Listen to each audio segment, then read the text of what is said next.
I'd like to call a regular scheduled meeting of May 19th, 2026 to order. Our first order of business is agenda item 1.1, the swearing in of new councillor Ed Cowley. Ed, would you like to come up? Sorry, it's too late to say no. Whichever you like. Repeat after me.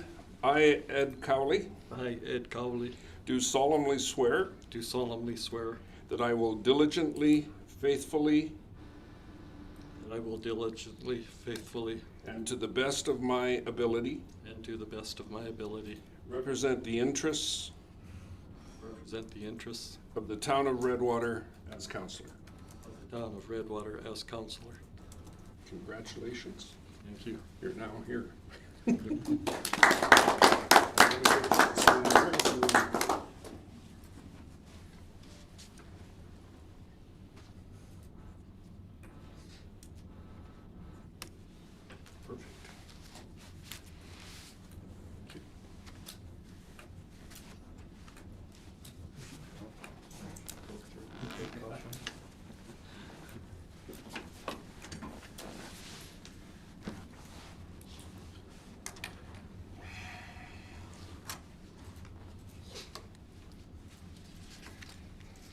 No escaping now.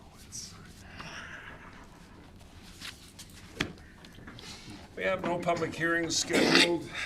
Are there any additions or deletions to the agenda from administration? Mr. Mayor, members of council, no additions or deletions from administration. Thank you. Anything from council? Not seeing anything. I'll look for a motion to accept the agenda as presented. I'll make that. Okay, Councillor Butcher, thank you. Discussion? Call the question, all in favor? And that's carried. No public input or delegations today, but we do have a presentation.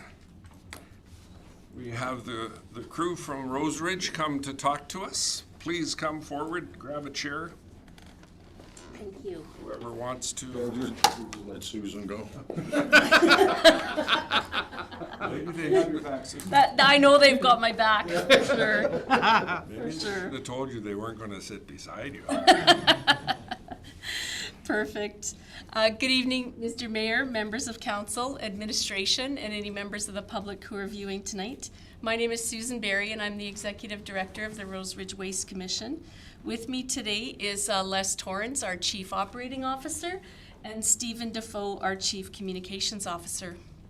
Thank you for taking time on your agenda and allow us to present on one of our initiatives.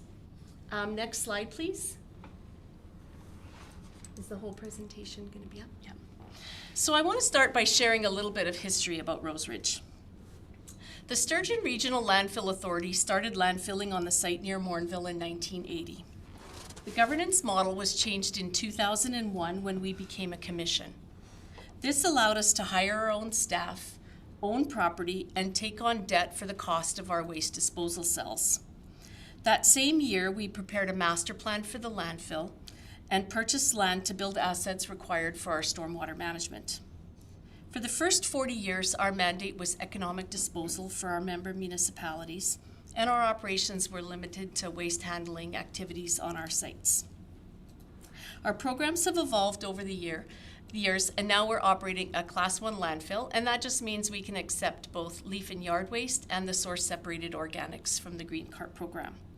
We operate a Class 2 landfill, and 2 depots for the convenient drop-off of stuff from our residents, one in Morinville and of course one here near Redwater. Rose Ridge hosts the Recycle Roundups 2 times a year on behalf of the region. The one in the spring was held in Morinville and was very successful. The one in the fall will be held in Gibbons on August the 22nd. And we also have community outreach programs that include a roadside cleanup program, very similar to the program operated by Alberta Transportation on the highways. And we participate in all the regional trade shows throughout the region. In 2021, we updated our 10-year strategy, which included a new priority around capacity building and regional services. With new provincial and federal regulations around waste management and changing public expectations for improved waste management practices, Rose Ridge sees the potential to evolve our role in the region and support collaboration around waste services. By pooling resources, sharing knowledge, and aligning strategies, we believe we can achieve economies of scale, avoid duplication of effort, and implement more comprehensive and impactful waste initiatives.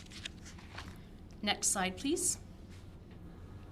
In our region of just over 40,000 residents, we have 6 municipalities, all independently planning and implementing their waste diversion programs, passing waste management bylaws, and generating their public communication messages around proper sorting. Our goal is to harmonize service levels. And we're talking about harmonization, not standardization. We heard through our consultation with municipalities that they wanted to maintain autonomy over their programs and their service levels to address any specific needs of their residents without being forced into uniformity and consistency. Our vision includes coordination of a cohesive system to support municipalities and their constituents. Next slide, please.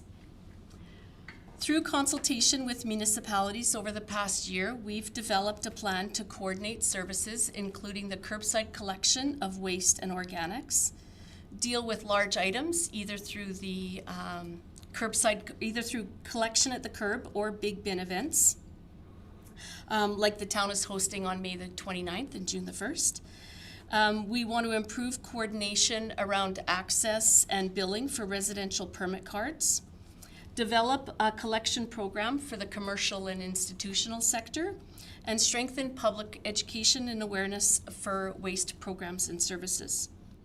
If this proposal is accepted by municipalities, Rose Ridge will generate coordinated and consistent public messages for all the municipalities going forward. Next slide, please. So again, the collaboration model for this initiative is center-led. Rose Ridge would coordinate some administrative functions, develop communication tactics, and facilitate future procurement of waste collection and hauling services for the region. Participating municipalities will be asked to pass a common regional waste bylaw, similar in approach to the Sturgeon Regional Emergency Management Partnership. Next slide, please. We just want to emphasize again that Council maintains authority over service levels, rates, and participation in this initiative is opt-in. We heard through our consultation that we should minimize any disruption to residents, and so collection of monthly fees advertised in the town's fees and charges schedule will continue to be collected through the municipality. Next slide, please. The fact that all 5 urban municipalities in the region are currently using the same waste hauler for curbside programs will make the transition very easy. All 5 municipalities have different termination dates on their existing contract, with the longest duration ending in December of 2029. We'll work with municipalities who choose to participate in transitioning to a new interim agreement until 2029, at which time we'll go to public tender for the collection and hauling of waste. Next slide, please. At this point in time, we don't anticipate any change in the monthly rate for residents if the town chooses to participate. Garbage collection would remain on Fridays. The green cart frequency will increase over the winter months from monthly to bi-weekly. There's a number of benefits of taking more organics out of the waste stream. We reduce the amount of organics going to landfill, reducing our methane generation. Organics processing is less expensive than waste, and so it contributes to lower disposal costs. And we're generating Category A compost with unrestricted uses to give back to residents for use in their flower beds and gardens. The town of Redwater currently has 833 active customers in our Scale software. Last year, 381 of those permit holders did not use their permit. So they have their permit, but their needs are being met through the municipal programs. 116 of those came in with just one minimum load. So as you know, residents often have waste that can't be put out on the curb if they're replacing furniture or major appliances. And 14 of your residents delivered over 2,500 kgs. So in these cases, there's an argument that they weren't even hauling residential waste. If all 833 permit holders delivered their 500 kgs free, that would be approximately $20,000. And that equals almost $1.75 per month per household on the utility bill. There are 2 municipalities in the region that don't provide any free disposal of waste, based on the philosophy that those who pay for the service will use the service. So almost half of your permit holders aren't using that free 500 kgs. In 2025, residents from the town made 1,844 trips to the transfer station and 337 trips to Rose Ridge. Next slide, please. Redwater's waste collection bylaw defines customer as a utility account holder. So non-eligible premises include multifamily units, commercial and institutional businesses. Collection currently takes place from 909 private dwellings. Regional services will improve access to our disposal facilities for those families living in multifamily units. GFL is currently collecting in 4 town facilities and 32 commercial customers. We also think there may be an opportunity to increase participation from the institutional and commercial sector, but their participation is voluntary. They can choose whatever hauler they would like, but we believe we'll have very attractive and competitive rates to support the businesses in your community. Next slide, please. We have drafted a communication plan that's been prepared to demonstrate a level of readiness to support municipalities through the transition. For participating municipalities, we'll prepare consistent and clear messages for residents before, during, and after implementation. Next slide, please.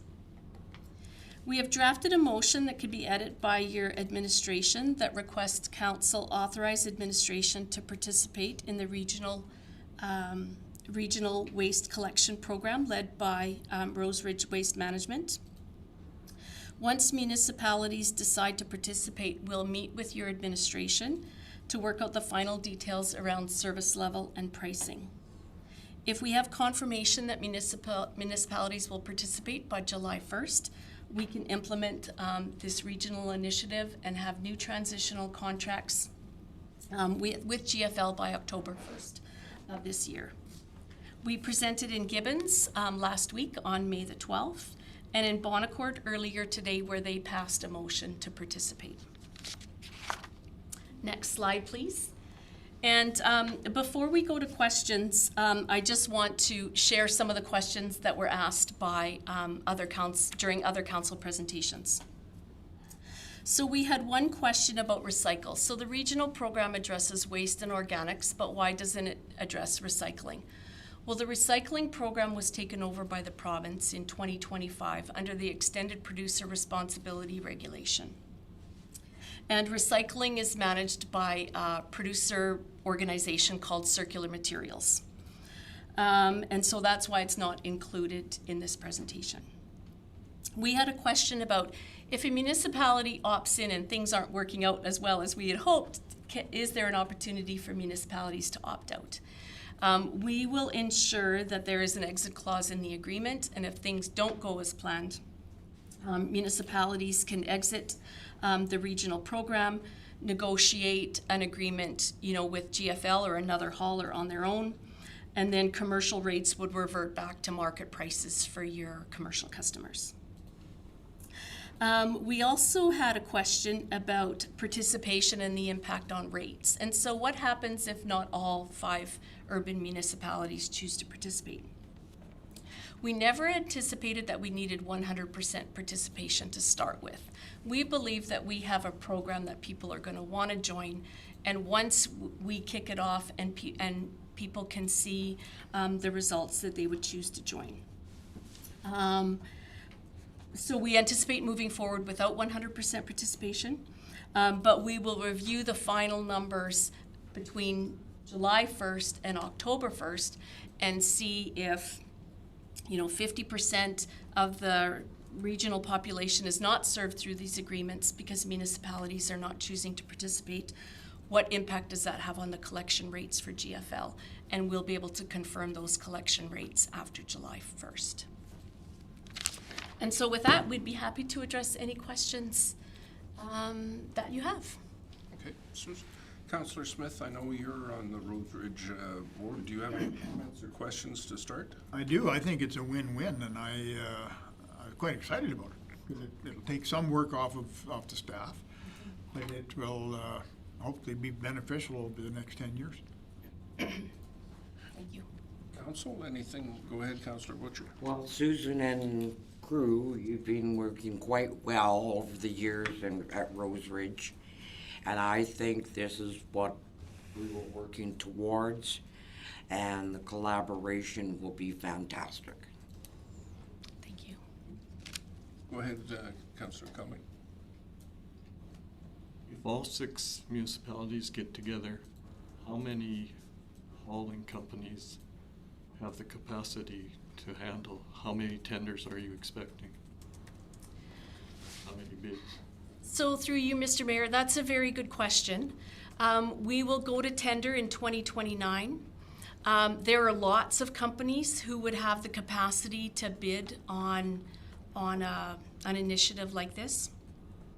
I don't have the total number of households in front of me, but 3, 4, 5, like it would be 5, 6, 7,000 households. So a very small town, a very small city. And so companies like Waste Management might bid, GFL, E360. I know Heartland Disposal services this region. I don't know what their fleet looks like. But if you go to tender and provide people a reasonable enough time to respond, there could be all kinds of companies out there looking for work like this. And in the region, it's guaranteed volumes, of course, because not only do you get the volumes from the residential properties, you get the volumes and the hauling from the commercial companies as well. Does that help? Yeah, I just want to make sure we're not setting up a monopoly where, yeah, we get good pricing to start with, and then 10, 20 years down the road, we're tied in. Go ahead, Councillor Olson. Is there any chance or any plans of bringing in the county? All their clusters, I guess you can say they have throughout? Yes. So through you, Mr. Chairman, the Sturgeon County right now is working through their waste management program and their strategic planning around waste. They haven't identified their service levels for either their hamlets, subdivisions, or rural residential. I know that they're working through that, and at some point in time, again, opting in as voluntary participation can happen at any point in time.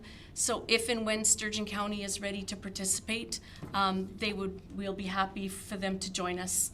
And at that point in time, again, the whole premise behind this, the regional services, is the bulk purchasing and the economies of scale. And so bringing on Sturgeon County would almost double the number of residential premises that we're collecting from. And so that could have an impact, a very positive impact on everyone's collection rates.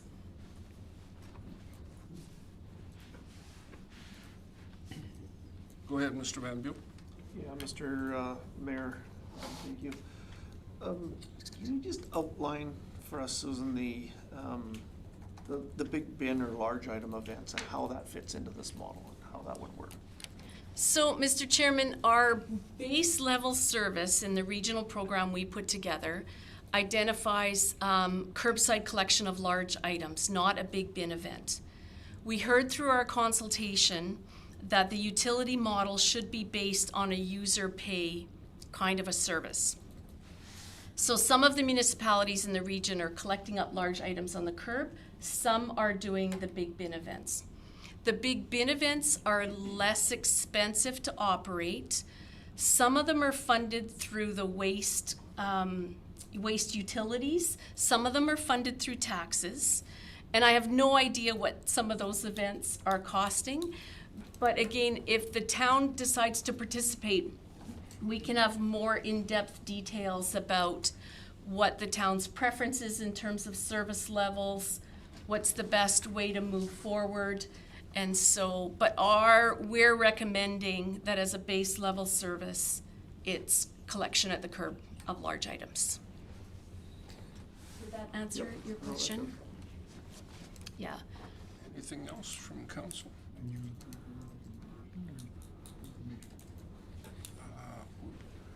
I'm assuming this will come through to COW or to our first meeting in June for decision? Yeah, Mr. Mayor, members of council, so administration's path forward on this was exactly that, to bring it forward for discussion. We have some financials that we want to share with council at a committee of the whole meeting, and then on June 2nd, come forward with the council with an administrative recommendation and a request for a decision from council, which would meet the July 1st deadline for Rose Ridge, for us to move forward whichever way council deems fit at that time. Councilor Olson? One more question through to Susan again. So what you said is, if we have a Big Ben event, that we're still paying for it? You said user pays? Or the idea behind it was user pays? So I don't know how the big bin events in the regions that offer them are Yeah. funded. If they're funded for taxes, because non-utility account holders can use those big bin events. And so I don't know the funding model. We have county people use it too. We did hear through the consultation with municipalities that the regional program cannot result in a reduction in service to anyone. So we weren't going to take away the curbside collection from municipalities that already had it. It couldn't cost any more money. And so that's just a conversation. We have to work out more details about what the current service level is, what the costs are, how that works into the utility billing, and how that program moves forward. And I don't have those details at this time. Go ahead, council. Well, I was just gonna say ours is done through taxes, cause we put the bins, no? How is it? Let me go through this, so. That's part of that financial. Thank you, Mr. Mayor, members of council. So we actually fund ours through the utility because we use the utility reserve to fund our big bin event. If I'm hearing this correctly, and this is why we want to go through the financials kind of a little bit closer before we bring a recommendation. This would actually be an increase in service level because it would be a curbside pickup. As I think Councillor Olson mentioned, we know that, sorry, I shouldn't say we know. We believe that there's a substantial amount of uptake on our big bin event from outside of the community coming into those bins. A curbside collection has the potential to reduce that amount, not eliminate it, but reduce that amount, and it's a higher level of service for our public. The reason we went to the big event is, I can tell you from our financial analysis, going to curbside collection from the big bin event is a substantial cost that administratively would have put us outside of those parameters of our reserve. So we would be dipping into the to taxes to fund that. This appears to be a fairly substantial uptick in the service level with minimal or no increase in the cost. So that's what we want to confirm. Want a little bit of time just to do those numbers, come back to council on next week and go from there. Ms. Tingley, go ahead. Just a note on the financials. So I was speaking with Susan last week about this because in the presentation it mentions I just want to get the wording right, a $4 administrative allocation. And so I was curious as to how that looks in our specific instance. So as it stands right now, when we renegotiated our contract with GFL, it was at a lower rate than it previously was. So we had that cost savings, so that resulted in that garbage transfer that we see into reserves, into our general utility reserve, and that's where we fund the big benefit out of, so that it's not out of taxation. And so my understanding, and Susan, please correct me if I'm wrong, is that there would be no change to our fee charged to residents at the $20.52. Which includes the garbage transfer as well to reserves. And then depending on how we negotiate our contract, either we would be paying GFL or Roseridge would be paying GFL. And those rates that, as they stand now, would remain the same until 2029. That's correct. At which point it would all be renegotiated. Correct. Yeah, Mr. Chairman, through our consultation, we also heard that a regional program can't affect the revenues that municipalities are collecting for their reserves or doing internal transfers to pay staff who are administering the programs. And so we believe that what we've got on the table respects that as well. And just to clarify, the standard clause in the GFL contract, the rate is set for 2027, but then they've got annual, like, inflationary rates. So it won't be exactly the same until 2029, but there will be inflationary impacts year over year. One of the things in your presentation that kind of got glossed over a little bit, Councillor Smith picked it up to a small degree, but you're offering in the proposal a single point of contact. Correct. So any resident of any of the 6 municipalities that has a problem with collection, everything but billing more than anything, would be contacting you direct and not the town office looking for direction, correct? That is correct. Anything else from council or administration? Good presentation. Thank you very, very much for coming. A lot of information to digest, and I'm glad administration is taking the tack that we will get a chance to sit down and look at it in depth as opposed to throwing it on the table right away for decisions. So I had the opportunity, along with Ms. Tingley, Councillor Smith, and Mr. Van Buell, of being part of a meeting a couple, 3 weeks ago. And that was my first foray into Roseridge for some time. And I was quite impressed, and I noticed in your package you've put 18 months of work into this. So it's not something that came onto somebody's desk yesterday and everybody said, hey, what a great thing. So compliments to you, your staff, and your board for looking at the benefits of collaboration and collectivity. It's great to see, actually. So.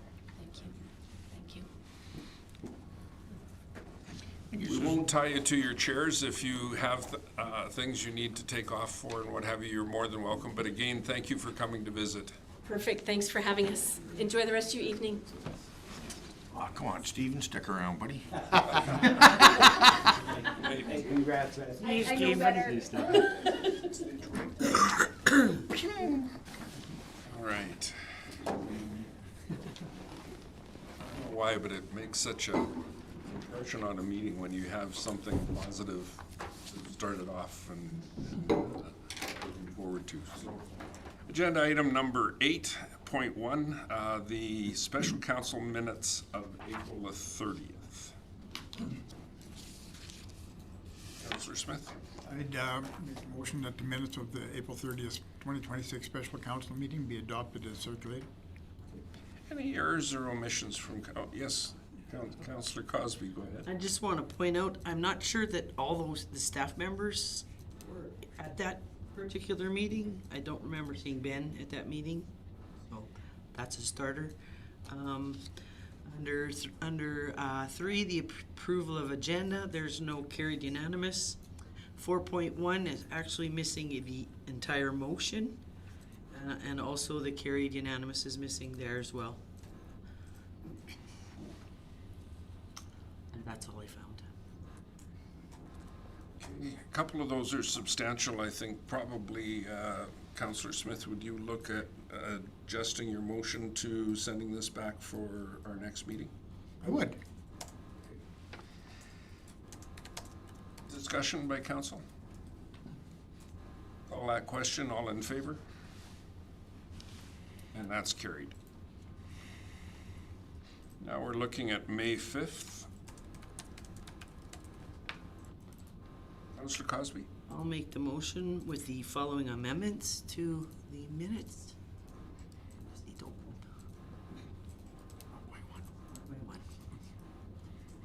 One. Under 1.1, it was a proclamation, so no carried unanimously is needed there. Under 8.3, it should read, move that the minutes of the public hearing, not the committee of the whole, under 8.3, plus Councillor Spicer is missing under that vote. And the numbering system, at 121, 26121, it goes 26121, then 26122, then 123, then 124, and then back to 121. So the numbering system is wrong in the minutes. Your motion then is to send this back for rewrite and coming to the next meeting? Okay. Discussion? Call that question, all in favor? And that's carried.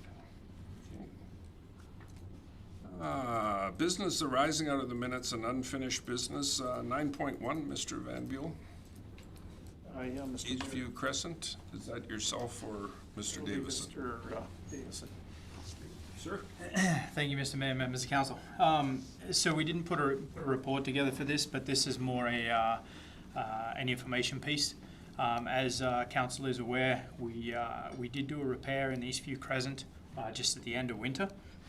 Once the repair was affected, it would have been about 2 to 3 weeks, and we had another failure on the same line. And just to give council a little bit of a background on those lines, they're a vitrified clay pipe, otherwise known as VCP. They come in about 4 feet sticks. We call them sticks, but 4 feet lengths of pipe. And they have a join that's pushed in. And the downside to VCP is that while the pressures it can manage on the external of the pipe are good, when it has horizontal movement, such as freeze thaw, they crack easily, and they crack right at the joints. So what we found was we had a separation of a joint, so we had to move through, we had to bring a contractor back in, and we moved 2 sticks forward out into the road and lifted the sidewalk and replaced those 2 sticks as well. So the first repair, excuse me, was $18K. And we're just waiting on the final cost of the second repair. But the information piece of this is that we will be bringing a request for a change to budget. We're going to need to dip into our general utility reserve to pay for that repair. Go ahead, Mr. Van Buell. Yeah, so Mr. Mayor, council would remember in budget, what we've done is we've budgeted for an emergency repair to the tune of about $25,000. That is funded out of the reserve. In this case, we're probably gonna be over that amount by enough that it'll hurt our operating budget if we try to cover it in our operating budget. So as Mr. Davison said, once we get the final number, which should be in the next week or two, we'll probably be bringing forward a request to fund the additional out of the utility. Anything through to Mr. Davison? Go ahead, Councillor Olson. There's no way we can use some type of plastic PVC or HDPE or? So that's what we replaced it with. Sorry, Councillor Olson. Okay. That's exactly what we replaced it with. Now the issue is Eastview Crescent was done differently to how you would see most service lines run. In one section of our main there, we have four sanitary lines within the space of about 20 feet, which is very unusual. And when you're talking VCP, So what we did try to do is stay away from the main, because the closer we get to the main, the more possibilities statistically that we're going to have a bunch of failures. And what we didn't want to wind up with is 20 feet of main replacement and 4 service lines. Yeah. So at the end of the day, we tried to stay back a little bit further than perhaps we should have. But as a result, that separation moved 1 stick forward. We moved 2 sticks forward in order to replace it with plastic pipe. But will it 100% affect it? We don't know that yet, unfortunately. But what we want to do is stay away from that main, because that'll be a very, very expensive fix if we happen to knock a couple of sticks at that header. Yeah. Councillor Smith? Yeah, I'd hate to see us get in a situation where we have to start chasing it. Right. Yeah, and that's a situation, as I said, by staying back a little bit, we tried to avoid that. It moved 1 forward. It doesn't affect us in reference to the main yet. If we had to go another 2 sticks forward, then we're in a situation where we're getting a little too close for comfort to that main, where those 4 service lines are all coming in. Obviously, it's VCP's been around since the 60s. That's generally when it was used, and as a result, when they developed that area, they funneled a few service lines into a short stretch, which in today's system we wouldn't do that at all. But at the end of the day, that's how it was done back then, and as a result, we've just tried to mitigate having to turn this into a much larger project, which I think we've successfully done with this one. But time will tell. But at the end of the day, I'm pretty confident we've got it nicked. So. Anything else? Yeah. Old infrastructure can create many problems. Very quickly, unfortunately. New business, 11.1, the community hosting grant. And I believe, if I'm not mistaken, Ms. Melnick, we're in your hands today. Yes, thank you, Mr. Mayor and members of the council. So this request for decision, the purpose of this one is to consider the application submitted under the town's community hosting grant policy and determine eligibility for funding support in accordance with the policy, guidelines, and available budget.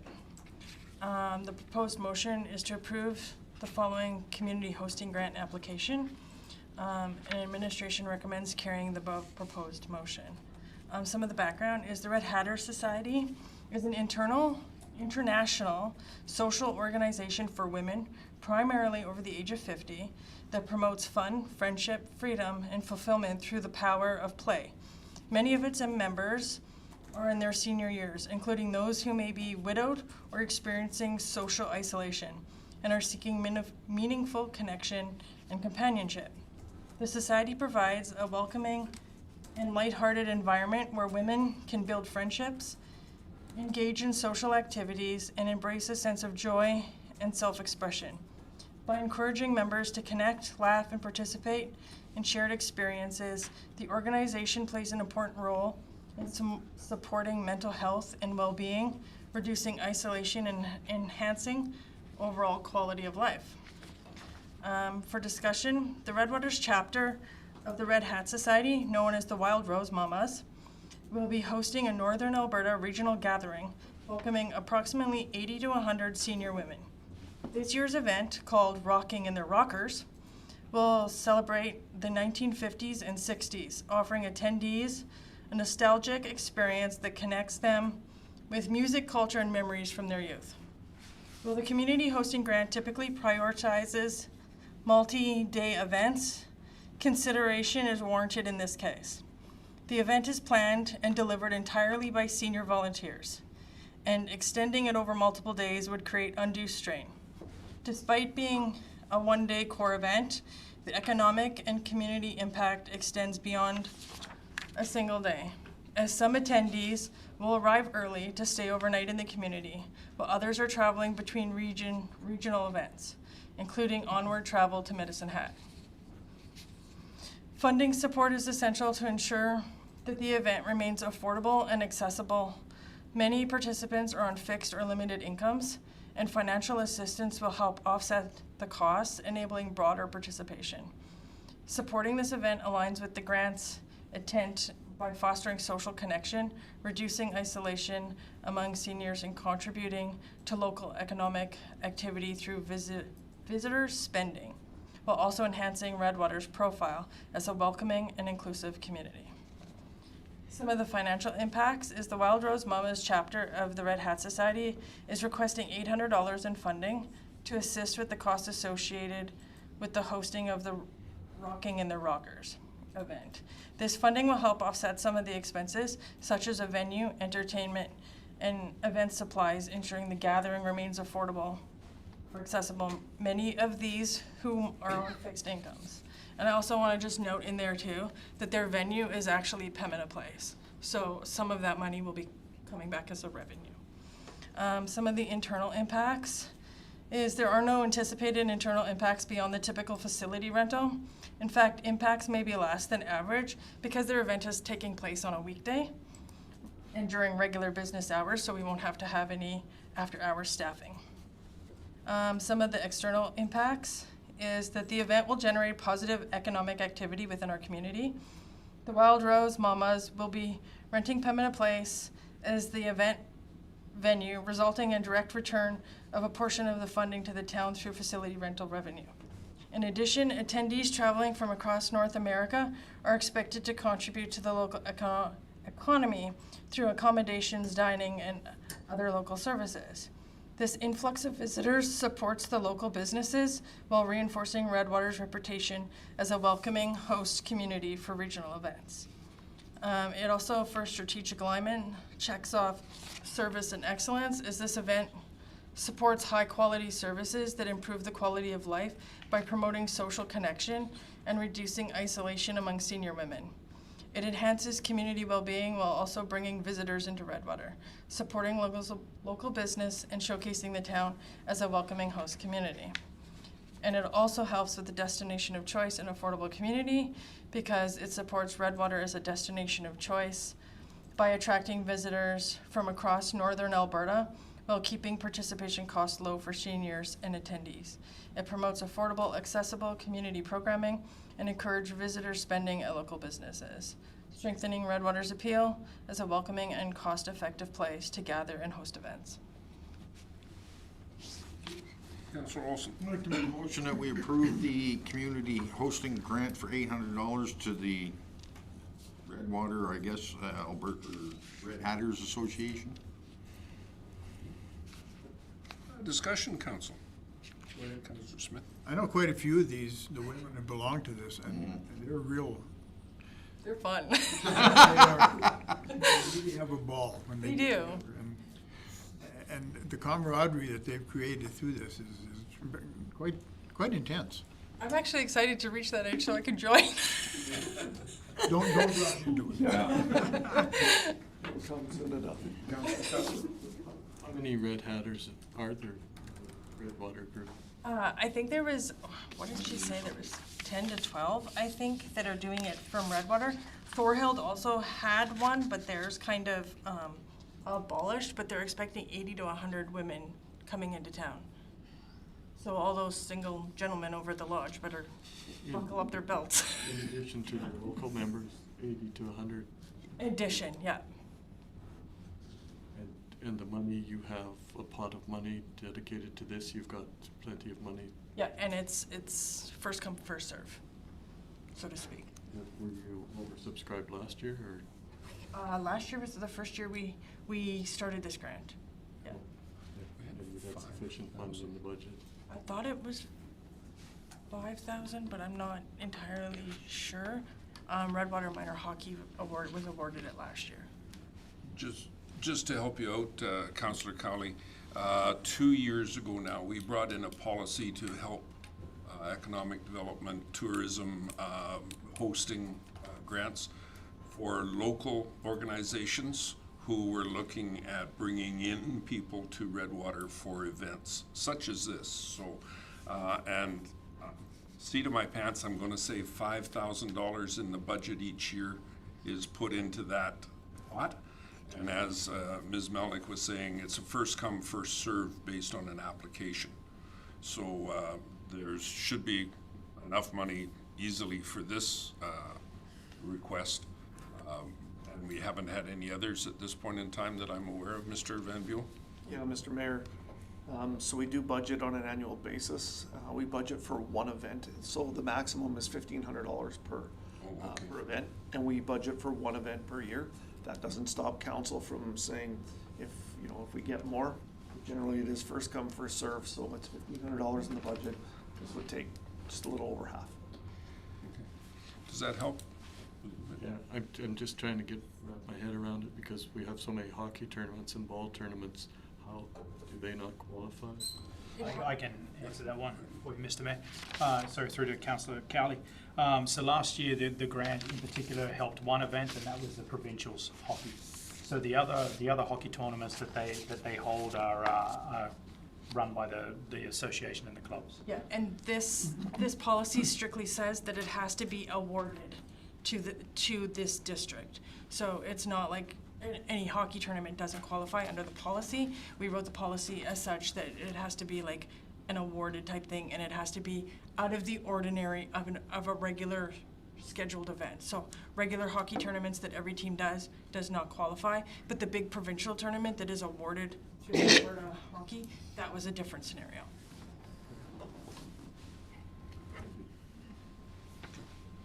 Right. Anything else from council? Not seeing anything more, I'll call that question. All in favor? And that's carried. Perfect. Thank you, Ms. Melnick. Thank you so much. Just glad to see that an idea we had a couple years ago is getting used. That's great. Absolutely. Thank you so much. 11.2, council committees, boards, and commissions, new appointment. Yeah, Mr. Mayor, members of council, a bit of a housekeeping item on this one. So with the resignation of Councillor Brown, council needed to do a kind of a shuffle or a temporary shuffle of their committee appointments, committee boards and commissions, which was done a month and a half ago or so. What we're asking today is that the attachment A be approved by council as the new appointments for commissions, boards, and committees. Basically what we've done is we've taken Councillor Cowley and put him in the place where Councillor Brown was on all the previous appointments. Just bring it up here.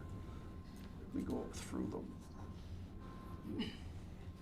So it does say mayor's recommendations, but it's really council's recommendations from a few meetings ago when we made the switch. So I think the big change here is the Joint Use Committee will see Councillor Cowley be the appointee with Councillor Butcher as the alternate.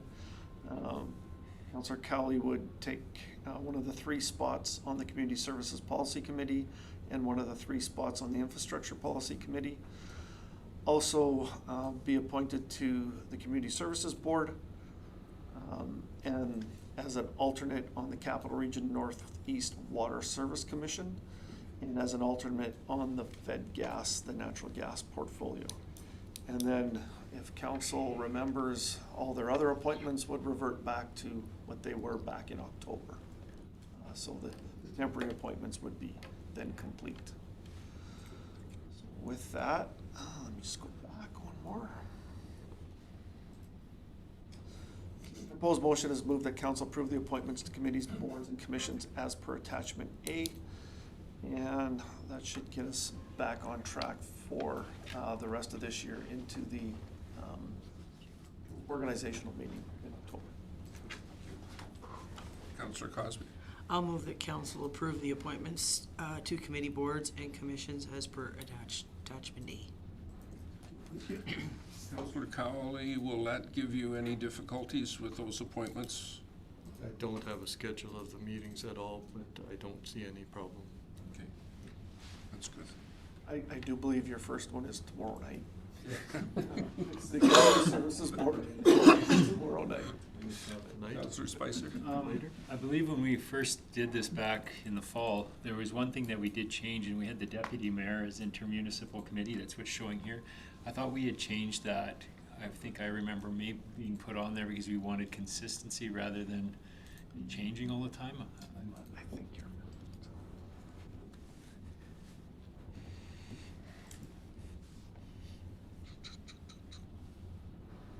We didn't want it every 3 months to be somebody else, or 8 months, I guess, it'd be somebody else on there, depending on how long these negotiations went on.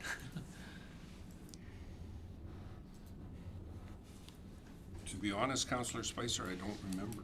I do recall that, Mr. Mayor. Yeah. We made that, we'll double check, but I'm just about positive we did say there's those 3 people. And exactly for what Councillor Spicer did mention is that we don't want that changing all the time. We'll be going into, I'm expecting a fairly lengthy discussion with, By the time we get down to it, I might be deputy mayor at that time. I think that's what we decided. I do believe so. So, Would you be happy with that as a 100%. adjustment? Okay. Yeah. Councillor Olson? Can we not delete the Edmonton Salutes? Is it officially done, or are we just waiting for Mr. Knack to stamp it? There's a meeting on, I want to say Tuesday next week or Monday next week, a moving forward meeting. Oh, So just until we see what that might look like. There's been significant communication about making sure the regional members are looked after in whatever the future looks like. So it's maybe not a hammer-on-head event, but it might be darn close. It's hard to say. Okay. Anything else? Councillor Cosby put forward the motion with the adjustment that the intermunicipal committee would be myself, Councillor Cosby, and Councillor Spicer. Any further discussion with council? Ask that question, all in favor? And that's carried. Thank you. 11.3, Deputy Mayor, Acting Mayor. Mr. Van Buell. my agenda. Uh-oh. Purpose is to determine duty. My apologies, Mr. Mayor. So now we're off to the deputy mayor and acting mayor. So again, following council's direction back in, I believe, March. So as required in section 152 of the Municipal Government Act, council must appoint a deputy chief elected official as prescribed in the town's procedure bylaw. And during the inaugural meeting, the appointment schedule, deputy mayor and acting mayor will be set on a rotational system, granting all councillors an opportunity to serve in that capacity. So, I'm gonna give a little bit of an antidote story here. As we looked at this, and we discussed what the act says and how we interpreted it, there might be some question about whether we had to appoint a deputy mayor when Councillor Brown resigned. I will go on record as saying deputy mayor, acting mayor, we still had somebody appointed and that our procedural bylaw covers us. I will tell you that if there was a map review, they might take a different tact on that, but we'll stick by it. So what we've done is we've again put together the schedules for the deputy mayor and acting mayor appointments. And if I could get it up, that would be, there it is. My apologies again. So what we've done with this schedule is October 28th to June 30th. We basically got no deputy mayor put in there, with the acting mayor as Councillor Butcher. And then on June 30th, Councillor Butcher would become the deputy mayor. Acting mayor would then revert to Councillor Cosby. And from February 28th, 2027 to October 30th of 2027, Councillor Cosby would become deputy mayor and acting mayor would be Councillor Olson. And then October 30th to June 30th of October 30th of 27 to June 30th of 28, Councillor Olson would be deputy mayor and Councillor Smith would be the acting mayor.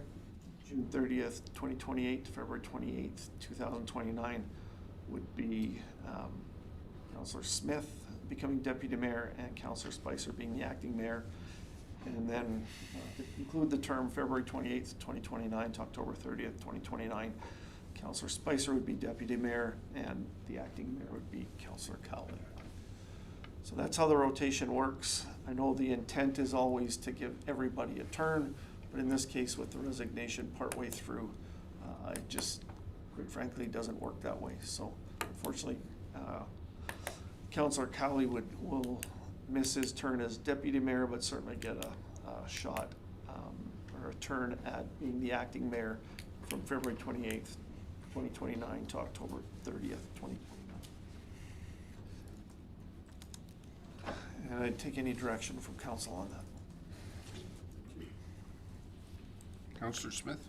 I'll make the motion that the deputy mayor and acting mayor rotation be approved in 8-month terms as circulated. Thank you. Discussion.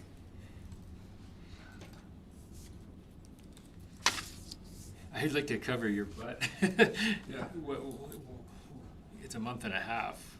We just move the dates for the Connie and Tina and just move them. It's a month and a half, and then we cover our administration's butts on a map review. That's my suggestion. Again, back in March, we said, you know what, we'll just leave it. We won't appoint an acting. Quite frankly, if under a map review we're offside already. So, but like I said, I would argue quite strongly actually that the way our procedure bylaw is written, when our deputy mayor isn't there, that's the reason why we have an acting mayor. And I would argue very strongly that we're covered. If you feel you're covered, I do too. Anything else from council? Call that question. All in favor? And that's carried as well. Thank you, council. 11.4, we've got the library board member appointments. Yes, Mr. Mayor, members of council, go again, I guess. So our library board is absent a member right now, and there is a request to appoint, and I'm going to butcher this one, Hinke Therian, first term as member of the Redwater Library Board for a 3-year term expiring May 19th, 2029. So we do have correspondence from the Redwater Library Director requesting the reappointment of, I think that should be an appointment of Hinke Therian to the Redwater Library Board for a 3-year term. Again, the appointments are laid out. We've been offside with this once before with the Library Act. I think we got this one down. Again, if there's any questions, I could answer them. If we do want to have a discussion about personnel, I would recommend that council move to a closed session if we're going to have any discussion on that. Thank you. Councillor Spicer? I move that we appoint Hinke Therian for first term as a member of the Redwater Library Board for a 3-year term expiring May 19th, 2029. Thank you. We have 2 members of the library board, Councillor Cosby and Councillor Smith. Anything you wish to add? I'd just like to say that the young lady has attended a couple of the board meetings already, and I see she's going to be a valuable asset to that board. If you will, absolutely. I second that. Okay. Anything further? And just again, Councillor Cowley, with respect to Mr. Van Buel's comments, A map review is something instituted by the province at their whim for any municipality under 2,500. 2,500 population. So we're, 2,500. and the last one we had pointed out a few things, and one of them was the term appointment. We did it wrong, but we've got it right now. So I'll call that question. All in favor? And that's carried. All right, 11.5, development permit application for intermodal storage at Redwater Community Golf Course. So I think Mr. Van Buell, as our development officer pro tem, will, Man of many hats. Yeah, thank you, Mr. Mayor, members of council. So the purpose of this is for council to discuss the signing of the development permit application for the placement of intermodal storage container at the Redwater Community Golf Course. So let me go through the background here. So as council's aware, we recently made amendments to the land use bylaw, text amendments, to allow intermodal storage on the recreational district properties.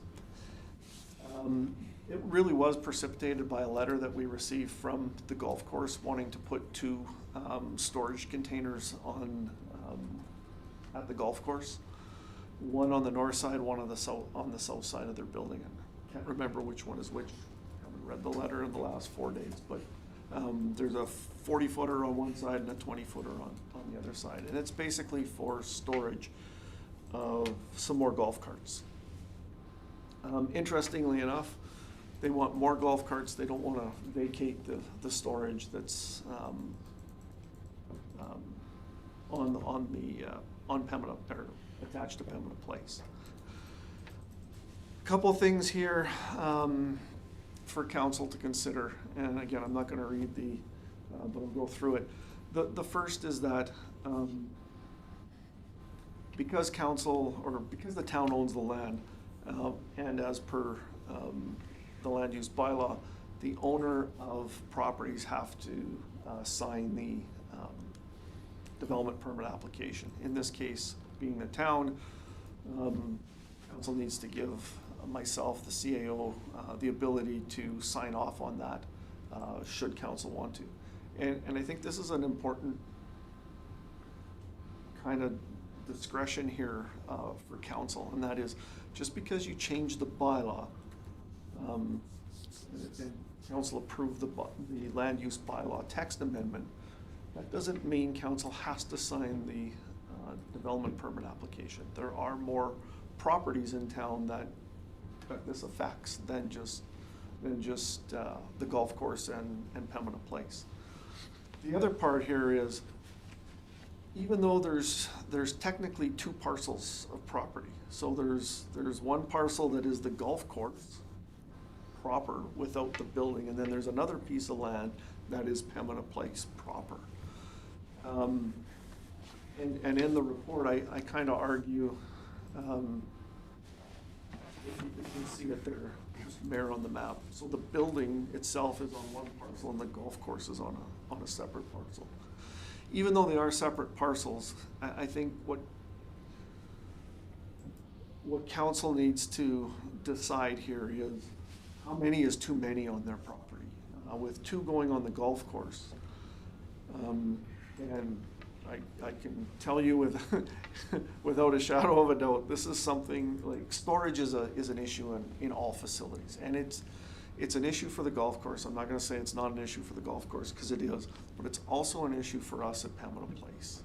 And we've kind of kept a place kind of off in the corner there where we've stored some things outside and we've moved them around, and getting them inside is certainly a long-term objective of ours. Whether that's in the 2027 budget or the 2028 budget, I don't know, but we do know that it's going to come. So from council's perspective, if you put two on the golf course property, would that eliminate, in council's mind, even though they're separate properties, putting one at Pembina Place? And if two is the limit, as administration, I would respectfully ask to kind of keep one in the bank for the staff at Pembina Place, because storage is definitely an issue.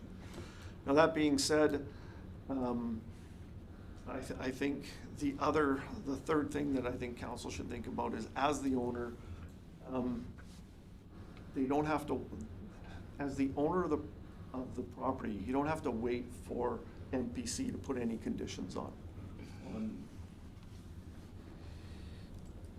the storage units being put on place. If council has any absolute, hey, we'll say yes, but it must be this, it must be that, or it must be this, council has that ability to say that at this point in time, and does not have to wait for MPC to put any conditions on the development permit. I think because they're not totally hidden. Are they discreet? Yes, but they're not totally hidden. I just think the aesthetics of the property need to be taken into account. And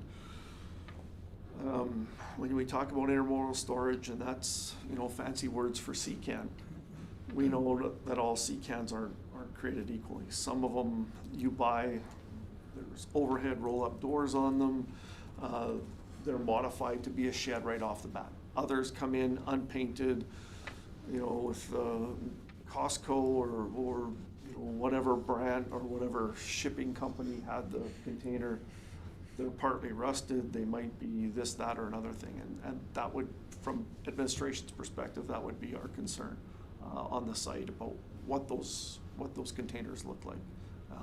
We've spent a lot of time and effort, as has the golf course, providing a certain decorum in the area, and to just plop two storage sheds that kind of look like they don't belong, I think would be doing the entire site a disservice. But that's from my perspective. So the proposed motion is that council approve the CAO signing off the development permit application for intermodal storage container at the Redwater Community Golf Course. But I would take any direction that council might have as far as any conditions they want to put on them. Thank you. Council.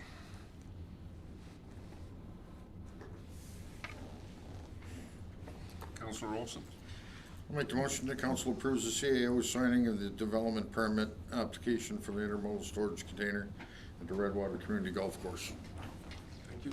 Go ahead, Councilor Olson. Thank you. So is this still coming to the MPC? Yes. Where it is a discretionary use? Okay. Yeah, it is sorry. Yeah.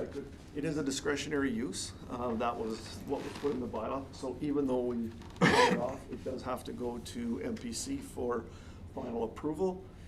And as well, MPC has the ability, like I said, to put any conditions that they have on it. But that does not preclude council saying, we'll sign it off, providing it does it has A, B, C, or D. That is certainly within council's prerogative to do at this point in time. Sorry, Mr. Mayor, I just wanted to bring up one point. Just in looking at the map, I noticed we've got two water mains running right beside the proposed location of the of one of those shipping containers. The only thing that I'd ask that council maybe place a note on is that we would be wise to locate those lines and just make sure we take the measurements so we don't have a sea can sitting over the top of a water main. Anything else from council? Go ahead, Councilor Butcher. Are these going to need electric, like lights in them, or is it just storage where you open the door and get the cart out? Or are they gonna wanna attach to electricity? That's a good question. They didn't say anything about electricity, so I'd have to say at this point in time, they're not, it's just storage. So it's dry storage. No heat, no water, no electricity. MPC can condition that. MPC can make that as a condition. That they will not connect to no services. They're just strictly for storage, if that's what council would choose. So council can add it tonight. Council can add it tonight, yeah. Well, Councillor Spicer. Couple things. One, aesthetics. I think that's that we're not even gonna. It has to be. They have to be painted accordingly and fit in, and not be painted purple or pink or whatever. But It's in the bylaw, if I'm not Yeah. mistaken. the other thing is, can we make it that eventually, say, if they were to kind of redevelop that site, that these are not necessarily here forever, too? Like they could be. This is a temporary storage over so many years, and if they go and redo their building and they can build storage or whatever, that these are not necessarily automatically here for the next 100 years. I don't know, that's just a thought. So, sorry, Mr. Mayor, members of the council. Councillor Spicer, I heard you correct. So you're saying that if there is any addition to their permanent structures, that these storage units would go away? Well, that they would incorporate the storage into it rather than having to have these tea cans sitting beside them. That they would have to reapply to keep the tea cans or something along those lines. I don't know if we can do that or not, but Yes, you can. Yeah. You can issue the permit for 5 years, they have to renew after 5, yes, you sure can. Yeah, that can be conditioned on that. Go ahead, Mr. Sorry, I'm throwing a lot of food for thought out there. But I don't know if anyone here has purchased a sea container before, but when you do purchase them, as you probably know, Mayor Smith, is you can purchase them new, you can purchase them as seaworthy, you can purchase them as single trip. What it basically means is they could come dented or out of shape, not necessarily airtight, rodent proof, that sort of thing. So just something else to think about when it goes to MPC is what condition container you want put there. Go ahead, Councillor Smith. I agree that it should be painted and made to look attractive. As far as the placement of them, if you look at the north end of the building there, they've got a pile of sand and a fuel tank. So if anything, it may help hide that. they're tucking it in behind, actually. There's two. Corner of it, I There's think. two, one behind and. Yeah, one on the north side, one on the south side. But they're right. I think they're designing them so that they actually get it from behind, right? Yeah. Yeah. So I'm not sure it's going to cover too much on there, unfortunately. If I might, Council, just to add to Councillor Smith's comments. In the past, there's been some problems with the theft of fuel from that side of the facility because it's so dark, and they haven't taken any steps to illuminate that area at night so that it deters those types of things. And I would like to see if they tuck something into that back corner, that there is some thought given to vandalism protection and that sort of thing with their proposal, as well as the fact I'd hate to see them 6 or 8 inches off the ground so we have a few smelly friends connecting underneath them. I'd like to see them as tight to the building and as tight to the ground as possible for protection of the residents in that area, myself being one. Go ahead. The issue with sea cans is you can't do that because they have where the forks go underneath them, so there's holes there no matter what. They did it over here. They placed it on a gravel pad and behind the fire hall. Yeah. Yeah, there's nothing, no crawl space. Yeah, there's not, I have them too, and they're right on the ground, but there's the holes where the forks go in underneath them to lift them, to move them.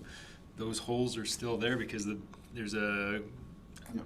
It's cut through the I-beam. yeah, there's an I-beam all the way around the bottom, and there's holes cut through it. No, trust me, I've been fighting gophers for a long time because of that. I'm just saying that there are ways to remediate that with wire screening and what have you. I just plunking it on the ground and saying it's done, I don't think is the answer. I think it needs some protection. Go ahead, Councillor Cosmo. Have they actually submitted a development permit yet, or is this just this letter? Just the Okay, letter. so these are a lot of things that can be asked for the development permit in the submission of that development permit. And so a lot of it can be covered with aesthetics, what they plan on do for aesthetics, proper site plan where they're gonna put this thing, and ask for all this stuff on the application for submission. And again, just for clarification, Councillor Cosby and council, I didn't want to go ask for a development permit if council's gonna say, no, we're not prepared to sign it, right? And again, I was clear with, Mr. Dorash saying, so step one is, there's no council doesn't have a decision to make until, the ability is there through the land use bylaw.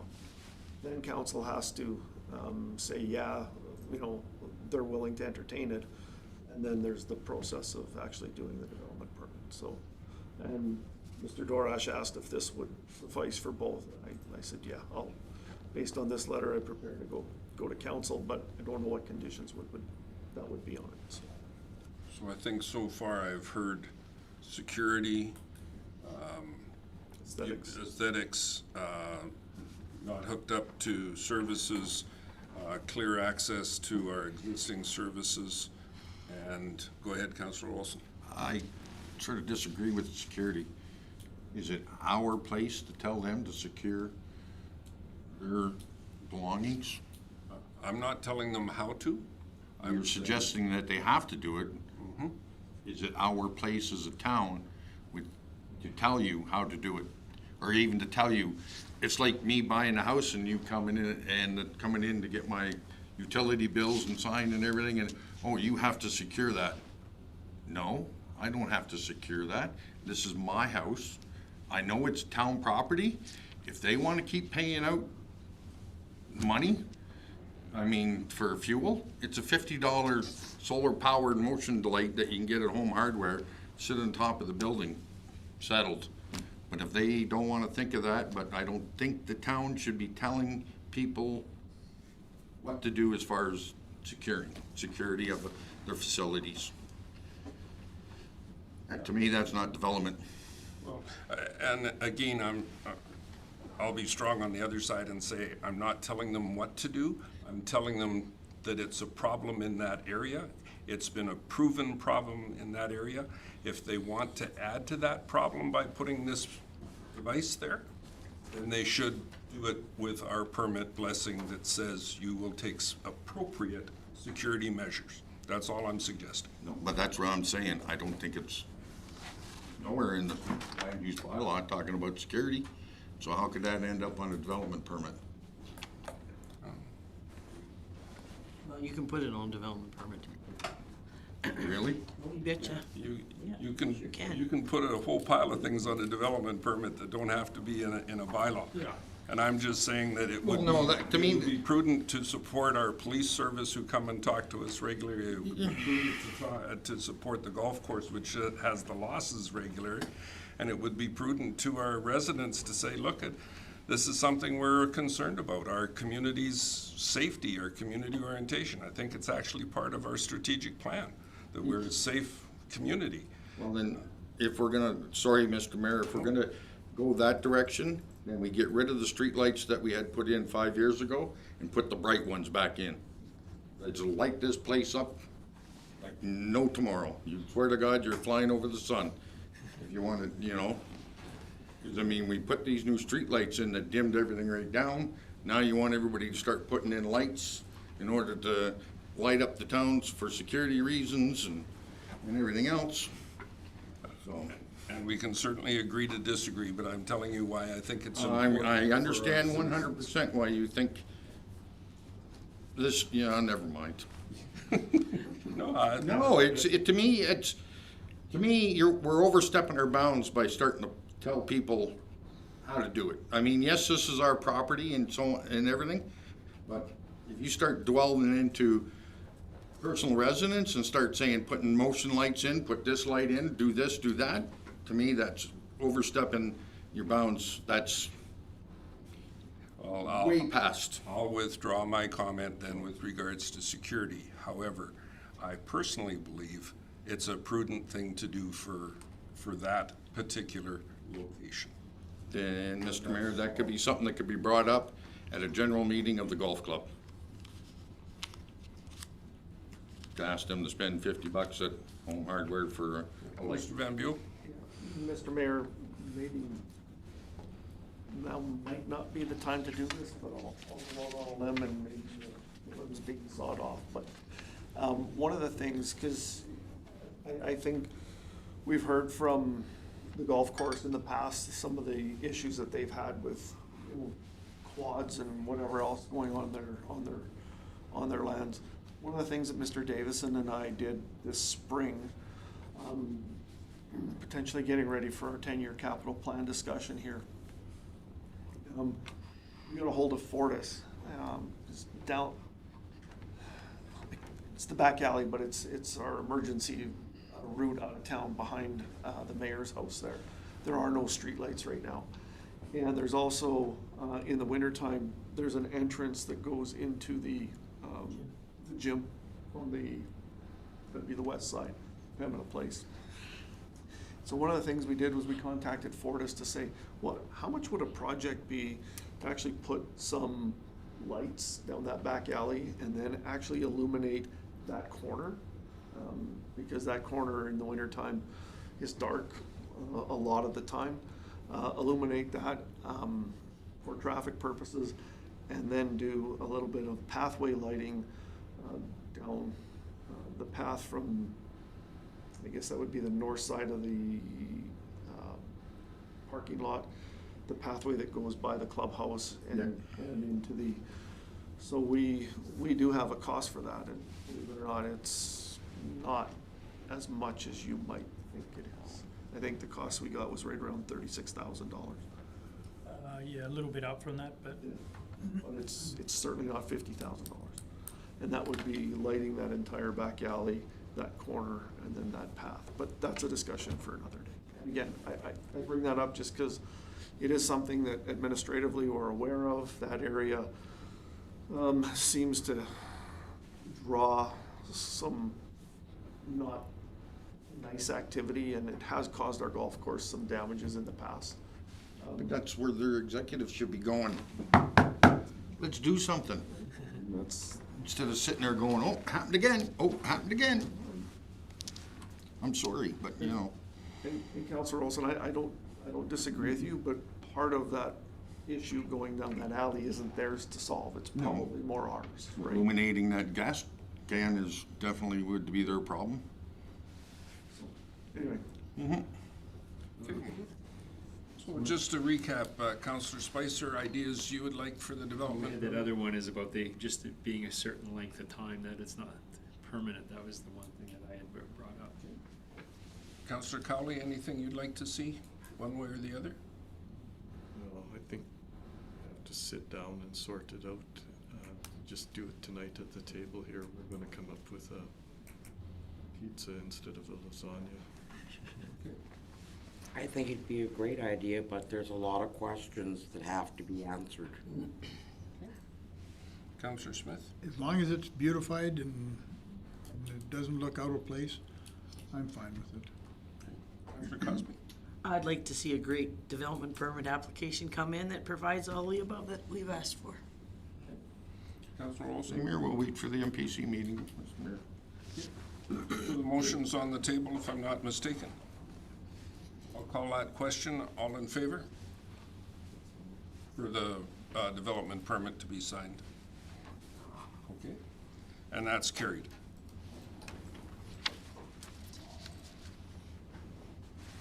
Council reports, agenda item number 12. Councillor Olson, anything you'd like to? I didn't submit one, I had nothing outside the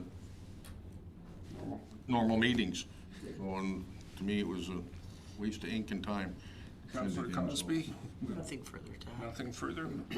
Councillor Smith? Just a couple of things. I didn't push send, so it didn't get in. I sent the agenda, but that was all. I apologize for that. Just talking about the library, we had our vice chair resign also. She's moving.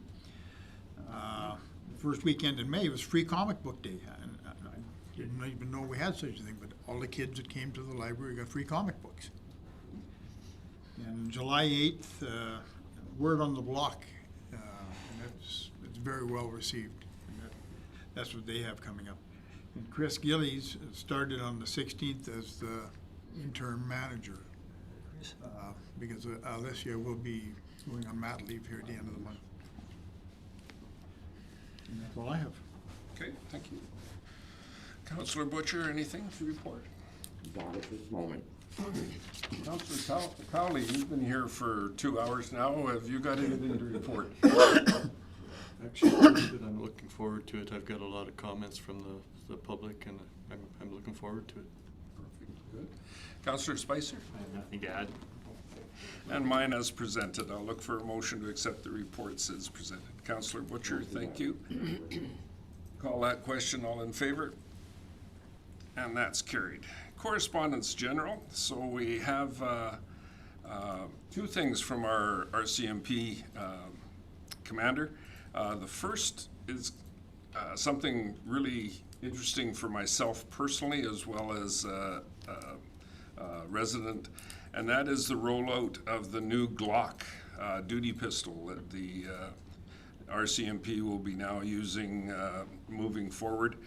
The reason it's a personal interest of mine is because I was part of the team that did the rollout from the Smith & Wesson revolver to the Smith & Wesson pistol in 1992, and I shot many, many rounds of ammunition in just about every gravel pit in the province because there wasn't enough ranges to do it. But they've given us an information package on what they are going to be using, how it affects them, and their modernization efforts. An interesting point we had with the original changeover to pistols is you'll notice about the third paragraph down there at the end, beginning of the last sentence says a lanyard loop attachment, and you look at that and you wonder what the heck that is.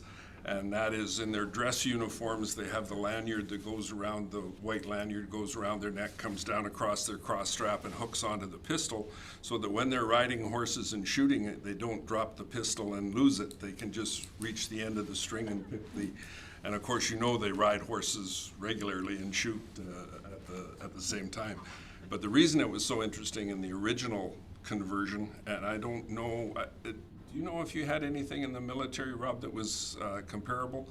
When the reason that little knob is on the bottom of the magazines was for that lanyard, but the problem was when you insert a new magazine, you get that little tab on the bottom of the magazine jammed in the bottom of your hand. And during training, we had all these guys walking around with plasters on their hands because of that. Did your dress guys have the same problem in the military, Rob? No, just using the pistols you did. Yeah. You didn't have to be in dress uniform. So that's some information there. Magna Engineering has provided a survey for anybody who would like to, I know it's addressed to me, but for anybody who'd like to take part in the survey with regards to fresh water, a very big concern in the next few years in Alberta.